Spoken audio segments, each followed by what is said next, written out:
আসসালামু আলাইকুম সুপ্রিয় শিক্ষার্থীবৃন্দ, চলছে আমাদের ধারাবাহিক ক্লাস অধ্যায় 5 অ্যালগরিদম এবং ফ্লোচার্ট। আমাদের আজকের পড়া হচ্ছে তিনটি সংখ্যার মধ্যে বৃহত্তম সংখ্যা নির্ণয়। এই পড়াটি বন্ধুরা আমাদের কাছে অনেকেই বলেছে যে স্যার এটা কঠিন লাগে। আমি খুব সহজবোধ্য কিছু সিকোয়েন্স ব্যবহার করে তোমাকে শিখিয়ে দিচ্ছি। আমরা আমাদের পড়াটি শুরু করব তিনটি সংখ্যার বৃহত্তম সংখ্যা নির্ণয়। যেহেতু প্রথমে কি হবে, প্রোগ্রাম শুরু, আমরা নিলাম টার্মিনাল প্রতীক স্টার্ট। এরপর আমরা গ্রহণ করব তিনটি সংখ্যাকে আমরা ধরে নিলাম এ, বি এবং সি। আমরা ইনপুট হিসেবে গ্রহণ করব এ, বি এবং সি। তিনটি সংখ্যা ইনপুট হিসেবে গ্রহণ করার পর এখন কিন্তু আমরা কোনো সূত্র প্রয়োগ করতে পারবো না, আমরা শর্তমূলক সূত্র প্রয়োগ করব। এই পড়াটির ক্ষেত্রে আমরা কম্পেয়ারিং করব, আমরা তুলনা করব। বন্ধুরা খুব ভালো করে খেয়াল করো, খুব সহজ পড়া আসলে। আমরা তিনটি সংখ্যার মধ্যে প্রথমে এ কে বড় ঘোষণা করব। তাহলে আমি এ কে তুলনা করব প্রথমে বির সাথে এবং তারপরে তুলনা করব সির সাথে। আমরা দুইটি ধাপ অনুসরণ করে এ ইজ গ্রেটার দেন বি লিখব। তাহলে কে বড় হবে?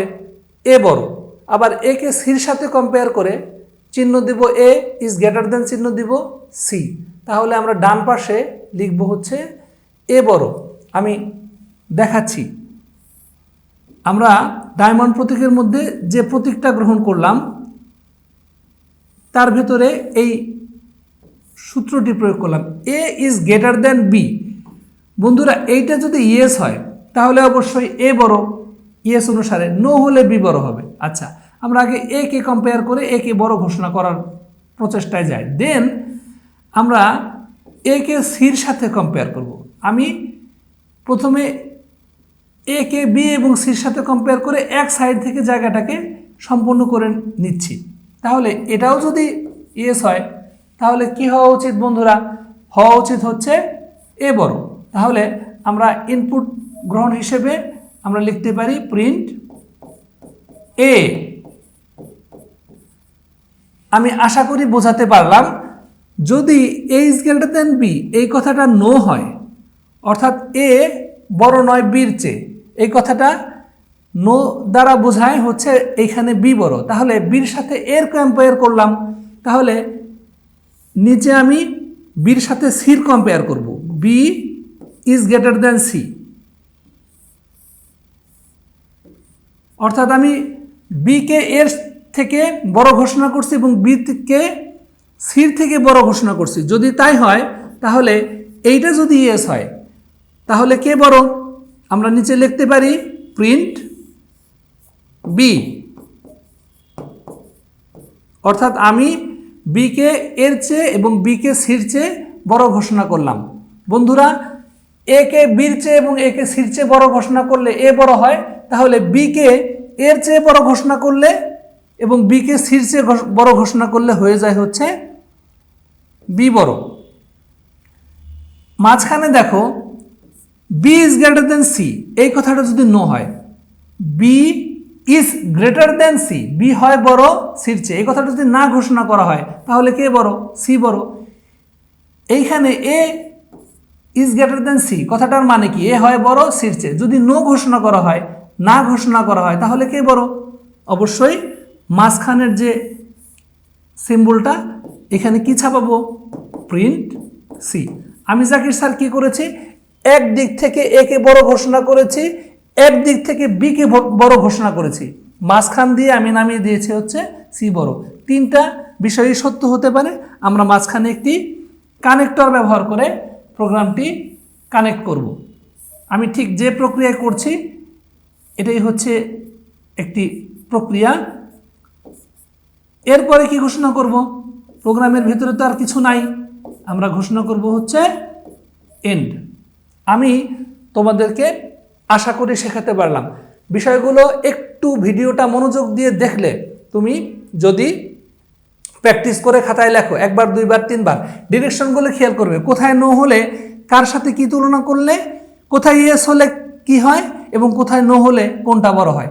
এই কম্পেয়ারগুলো এই সিকোয়েন্সগুলো ঠিক রাখলে খুব সহজেই আমরা বুঝতে পারবো। যেভাবে করলাম ঠিক সেইভাবে আমরা অ্যালগরিদমটা করাচ্ছি। আমরা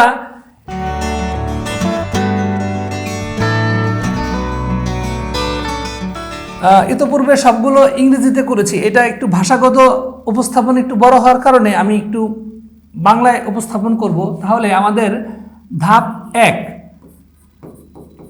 কি হবে? ধাপ 1 হবে হচ্ছে প্রোগ্রাম শুরু করি, আমরা শুরু করলাম। ধাপ 2 ইনপুট গ্রহণ। ইনপুট কি নেব? আমরা ইনপুট নেব হচ্ছে এ, input B, input C.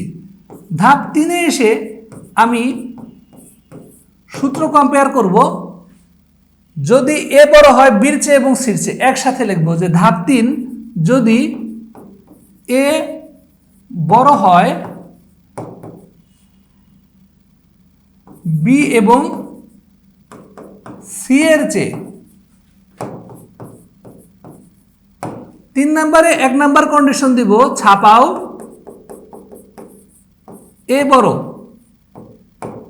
2 number কন্ডিশনে আমরা লিখব যদি না হয় তাহলে আমরা 4 নাম্বার কন্ডিশন প্রয়োগ করব। ধাপ 4। ধাপ 4 আমরা কি করব? এই যে বন্ধুরা বির সাথে এ এবং সির কন্ডিশন করেছিলাম, কম্পেয়ার করেছিলাম, সেটা করব যে যদি বি বড় হয় সি এবং এ এর চেয়ে, অথবা এ এবং সি এর চেয়ে।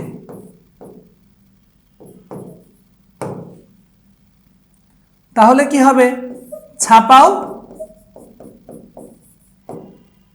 বি বড়। 4 নাম্বারের দ্বিতীয় ধাপ হচ্ছে না হলে ধাপ 5 ছাপাও সি বড়। বন্ধুরা যেহেতু 3 নাম্বারে এবং 4 নাম্বারে আমরা এ এবং বি বড় ঘোষণা করেই ফেলেছি, এরপরে কিন্তু আর কোনো কন্ডিশন অ্যাপ্লাই নাই, একদম ডিরেক্টলি হবে। তাহলে আর তো কিছু থাকলো না, এ আর বি বড় ঘোষণা করে দিছি, পরে রইল কি? সি। তাহলে ছাপাও সি বড়। এরপরে আর কোনো ধাপ থাকে না। শেষ ধাপ হচ্ছে ধাপ নাম্বার 6, প্রোগ্রাম শেষ করি, এন্ড। এই হচ্ছে আমাদের পড়া। আমি যে সিকোয়েন্সে ফ্লোচার্ট পড়িয়েছি সেই সিকোয়েন্সে আমি পড়িয়েছি হচ্ছে অ্যালগরিদম। আমি আশা করি তোমরা যদি জাস্ট ভিডিওটি 1-2বার টেনে খাতার মধ্যে লিখে প্র্যাকটিস করো, খুব সহজেই তুমি বুঝতে পারবে। আশা করি শেখাতে পারলাম। পরবর্তী টপিকস আমরা পড়াবো হচ্ছে একটি বর্ষ অধিবর্ষ কিনা তার ফ্লোচার্ট এবং অ্যালগরিদম নির্ণয়। আসসালামু আলাইকুম।